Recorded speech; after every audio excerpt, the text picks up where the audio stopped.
행정심판 절차에 대해서 보겠습니다. 행정심판 총 방식은 서면주의를 기본으로 합니다. 엄격한 형식을 요하지 않는 서면주의라고 할 수 있습니다. 제목이 진정서로 되어 있어도 행정심판의 주요 사항이 기재되어 있다면 행정심판 청구로 보는 게 판례 입장입니다. 그리고 이제 심판 청구서 제출하는 절차는 처분청을 경유하지 않고 바로 위원회에 청구할 수 있습니다. 자, 그 다음에 이제 심판 청구 기간은 처분이 있으면 안 날로부터 90일, 있은 날로부터 180일 내에 청구해야 됩니다. 자, 90일, 안 날로부터 90일은 이제 불변 기간이고요.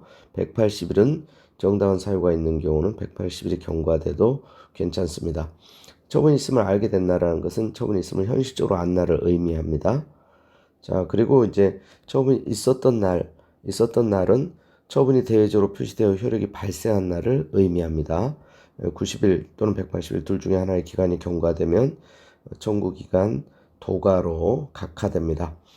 자, 그리고 오고지나 이제 불고지의 경우, 이제 오고지의 경우는 이제 청구기간보다 긴 기간으로 잘못 알렸을 때 그 긴 기간 이내에 청구하면 적반 청구로 보고요. 불고지의 경우는 이제 알 수 없었다고 보기 때문에 처분이 있었던 날부터 180일 내에 청구하면 됩니다. 자, 그리고 이제 청구의 변경, 청구 취하가 이제 허용됩니다. 청구 기초의 변경이 없는 범위 내에서 변경이 가능합니다. 그리고 취하는 재결이 있을 때까지 서면으로 이제 취하가 가능합니다. 자, 그리고 이제 청구의 효과로서 집행 부정지가 원칙이죠. 예외적으로 이제 집행 정지 제도가 인정되는데 중대한 손해 예방을 하기 위한 긴급한 필요가 있을 때, 그래서 이제 집행 정지가 허용되는데 적적 요건으로서 처분이 존재해야 되고 심판 청구가 계속 중이고, 그리고 중대한 손해 발생을 방지하기 위해서 긴급한 필요가 있어야 됩니다. 행정소송법은 회복하기 어려운 손해이고 심판법은 중대한 손해, 요건이 상대적으로 완화되어 있습니다. 이 중대한 손해에는 금전적 손해가 포함됩니다. 회복하기 어려운 손해에는 금전적 손해는 포함되지 않습니다. 자, 그리고 이제 소극적 요건으로서 공공문에 중대한 영향을 미치거나 그 정지 사유가 없어진 경우에 그래서 집행정지 할 수 없습니다. 이 공공문에 중대한 영향을 미치거나 정지 사유가 이제 없어진 경우에는 집행정지 할 수 없다는 거, 이 소명은 이제 처분청이 한다고 보시면 되고요. 그 다음에 이제 절차는 직권 또는 당사의 신청에 의해서 집행정지 결정할 수 있습니다. 그리고 위원장이 직권으로 집행정지 결정을 할 수가 있다는 거, 이게 이제 소송하고 좀 차이가 있는 부분이라고도 할 수 있고요. 그 다음에 이제 집행정지 결정을 했다가도 공무원에 중대한 영향을 미치거나 또 이제 정지 사유가 없어진 경우에 직권 신청에 의해서 또 집행정지 결정을 취소할 수 있습니다. 자, 그리고 이제 거부 처분이나 부작위는 성질상 집행정지 대상이 될 수 없습니다. 자, 그리고 이제 이 거부 처분 부작위는 그래서 임시 처분이 가능하다는 점. 이 적극적 처분 같은 경우는 집행정지로 목적 달성할 수 있기 때문에 거부 처분 부작위는 임시 처분에 의해서 권리구제가 가능하다는 거. 특히 이제 임시 처분은 행정소송법에는 규정이 없습니다. 심판법에 특유한 거고요. 자, 그다음에 이제 심리 절차는 이제 먼저 요건 심리, 본안전 심리라고도 하고, 그래서 이제 요건을 충족하지 못했을 때 이제 각하 재결로 종결됩니다. 그리고 요건을 충족했을 때 본안 심리, 이거 실질 심리라고 할 수 있습니다. 본안에서 처분의 위법, 부당 여부를 심리하여 인용 재결 또는 기각 재결, 특수한 기각 재결로서 이제 사정 재결을 할 수가 있습니다. 자, 그리고 심리 범위는 불고 분리 원칙, 불이익 변경 금지 원칙. 이 부분은 이제 소송에서도 동일합니다. 청구한 범위 내에서만 심리 판단하는 것이 불고 분리 원칙입니다. 그리고 청구인에게 심판 대상이 되는 처음보다 불리한 재결을 하지 못하는 게 불이익 변경 금지 원칙입니다. 자, 그리고 심리 절차는 당사자주의, 처분권주의를 기본으로 합니다. 그리고 이제 보충적으로 직권심리주의가 가미되어 있습니다. 이 부분은 소송에서도 마찬가지입니다. 당사자가 심판의 대상, 범위를 결정하고 심판 개시 종료 여부를 당사자가 결정을 합니다. 자, 그리고 구술심리, 서면심리를 규정하고 있는데 서면심리가 원칙이고 비공개가 원칙입니다. 그래서 약식쟁송이라고 하는 겁니다. 그 그 다음에 심판청구 병합 분리가 가능합니다. 그리고 위법 부당의 판단 기준 시점은 처분시를 기준으로 합니다. 그 판단은 재결시까지 제출된 모든 자료를 종합해서 처분시를 기준으로 위법 부당 여부를 판단합니다. 그리고 처분사의 추가 변경이 가능합니다. 이건 소송에서하고 동일한데 기본적 사실관계 동일성이 인정되는 한도 내에서 처분사의 추가 변경이 가능합니다. 그 다음에 이제 재결입니다. 재결은 행정심판 청구에 대한 위원회 판단 결과입니다. 그 법적 성질은 확인행위라고 할 수 있습니다. 준법률행위적 행정행위 중에서 확인에 해당됩니다. 또 준사법적 작용, 재판 작용에 준하는 성격을 가지고 있습니다. 그 다음에 재결은 심판 청구서를 받은 날부터 60일 이내에 재결을 해야 합니다. 부득이한 경우 위원장이 직권 후 30일 연장할 수 있습니다. 그리고 재결 방식은 서면에 주문 내용이 정당하다는 것을 인정할 수 있는 정도의 판단을 표시해야 됩니다. 자, 그리고 재결의 종류에는 각하재결, 기각재결, 인용재결이 있습니다. 각하재결은 요건이 흠결되었을 때 본안심리 자체를 거부하는 판단입니다. 기각재결은 본안심리 결과 청구 이유가 없을 때 하는 거고, 특수한 기각재결로서 이유가 있지만 인용하는 것이 공공복리에 크게 위배될 시 예외적으로 기각하는 재결이 사정재결입니다. 자, 그리고 인용재결은 요건도 구비되고 불안심리한 결과 청구가 이유 있다고 인정하여 청구 취지를 받아들이는 재결입니다. 자, 취소심판에서 인용재결에는 취소재결, 변경재결, 변경명령재결이 있습니다. 종전의 취소명령재결은 삭제됐습니다. 취소재결, 변경재결은 형성재결입니다. 형성력이 있습니다. 곧바로 취소되고 변경되는 효력이 있다는 것입니다. 그리고 변경명령재결은 이행재결이고 처분청이 변경 처분을 해야 되는 기속력이 있습니다. 그리고 취소 변경의 의미에는 전부 취소, 일부 취소도 가능하고 변경에는 적극적 변경, 즉 다른 처분으로 변경하는 것까지 포함됩니다. 취소 소송에서는 일부 취소의 의미로 봅니다.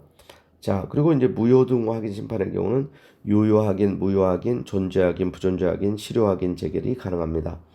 자, 의무이행 심판에서 인용 재결은 처분 재결과 처분 명령 재결이 있습니다. 처분 재결은 형성 재결입니다. 처분 명령 재결은 이행 재결이고, 처분 재결에 따라서 그냥 행정심판위원회가 처분을 하는 것입니다. 그래서 후속 처분이 없어도 된다는 것이에요. 형성 재결은 형성력이 있습니다. 처분 명령 재결은 이 명령 재결은 이행 재결이기 때문에 처분청이 처분해야 하는 후속 조치가 필요합니다. 자, 그리고 사정 재결은 이유가 있지만 인용하는 것이 공공복리에 크게 위배될 때 예외적으로 청구를 기각하는 재결입니다. 자, 그리고 사정 재결을 할 때 위원회는 청구인을 위한 손해배상, 손실보상, 기타 구제 방법을 직접 강구하거나 피청구인에게 명할 수 있습니다. 그리고 사정 재결에 대해서는 청구인이 불복하여 행정소송을 제기할 수 있습니다. 그리고 사정 재결은 무효 확인 심판에서는 적용되지 않습니다. 취소 심판과 의무이행 심판에서 사정 재결이 허용됩니다. 자, 그다음에 재결의 효력에는 기속력이 있고요. 자, 기판력은 없습니다. 특히 인용 재결에 기속력이 있다는 것은 그래서 재결의 취지에 따라서 일정한 효력이 발생을 하는 거고, 자, 재결이 확정되어도 손해배상 청구 소송에서 재결과 모순되는 주장이 가능합니다. 즉 판결에서와 같은 기판력이 재결에는 없다는 것을 주의하셔야 됩니다. 그리고 불가쟁력, 불가변력, 또 재결의 성격에 따라서 형성 재결은 형성력이 발생하고 또 이행 재결에는 기속력이 발생합니다. 자, 불가변력이 있다는 것은 위원회라도 스스로 취소 변경할 수 없다는 것입니다. 그러나 위원회하고 달리 기각 재결의 경우에는 처분청을 기속하는 효력이 없기 때문에 처분청이 스스로 취소 변경하는 것은 가능합니다. 자, 그리고 기속력이라는 것은 피청구인인 행정처나 관계행정청이 인용 재결의 취지에 따르도록 하는 구속력입니다.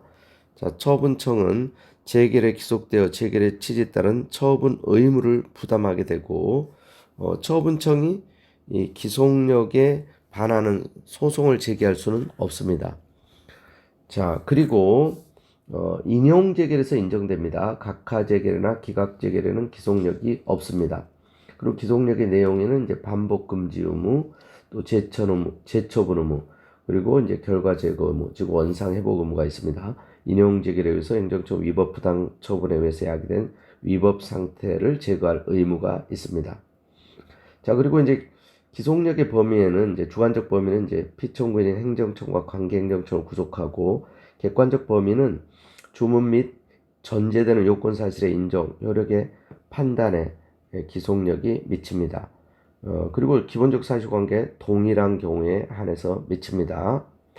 자, 그리고 이제 기속력 확보 수단에 특별히 행정소송법에 없는 직접 처분에 관한 규정이 있다는 거, 그리고 종전에 없었던 간접 강제가 도입됐습니다. 자, 특히 이제 직접 처분은 의무행 심판에서 처분 명령 재결에 따라서 처분청이 처분해야 될 의무가 있는데 처분하지 않았을 때 당사자가 신청을 한 후에 일정 기간 내 처분청이 불이행하면 위원회가 직접 처분을 할 수 있는 제도입니다. 직접 처분의 요건에는 위원회 처분 명령 체결에도 불구하고 처분청이 처분을 하지 않아야 되고, 청구인의 신청에 따라 위원회가 기간을 정한 시정을 명하여야 하고, 그 기간 내 시정 명령을 이행하지 아니하였을 때 직접 처분을 할 수 있습니다. 당해 행정처에 어떤 처분을 했다면 그 처분이 재결의 내용에 따르지 아니하였다 하더라도 재결청이 직접 처분을 할 수 없다는 게 판례 입장입니다.